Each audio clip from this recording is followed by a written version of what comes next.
আমরা যে free fire, PUBG, call of duty এগুলো খেলি, এগুলো কিন্তু সবই ব্যাটেল রয়্যাল গেম। তো বন্ধুরা, আগে জেনে আসি এই ব্যাটেল রয়্যাল গেমের উৎপত্তিটা কোথা থেকে।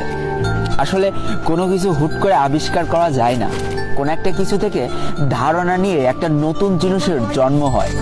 তেমনই বন্ধুরা, মিশন ইম্পসিবল নামে একটা মুভি ছিল, যেটাতে একটা আইসল্যান্ডের মধ্যে কিছু মানুষ আটকা পড়ে যায় এবং একটা পর্যায়ে যে তাদেরকে বাধ্য করা হয় একজন আরেকজনকে হত্যা করার জন্য।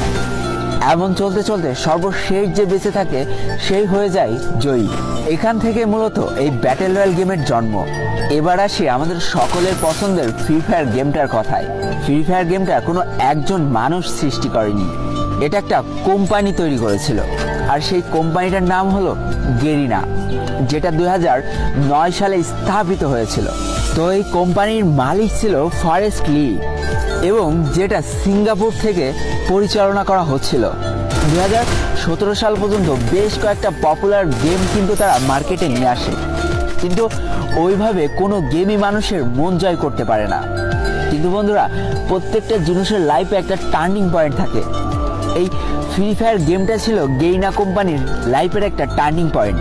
এবার চলো জেনে নিই এই ফ্রি ফায়ার গেমটা কিভাবে আবিষ্কার হলো। 2017 সাল পর্যন্ত ব্যাটেল রয়্যাল গেম বলতে আমরা পাবজিকে বুঝতাম, যেটা শুধুমাত্র কম্পিউটারে খেলা যেত এবং এক্সবক্সের মাধ্যমে খেলা যেত, অর্থাৎ গেমিং যে সামগ্রীগুলো আছে তার মাধ্যমে খেলা যেত। এবং বন্ধুরা, গেমারদের মধ্যে একটা চরম উন্মাদনা সৃষ্টি হয়ে গেল এই পাবজি গেমটাকে ঘিরে, যেটা শুধুমাত্র কম্পিউটার এবং এক্সবক্সের মাধ্যমে খেলা যেত। তো দেখো বন্ধুরা, আমরা আমাদের জীবনটা প্রতিনিয়ত আপগ্রেড করে থাকি।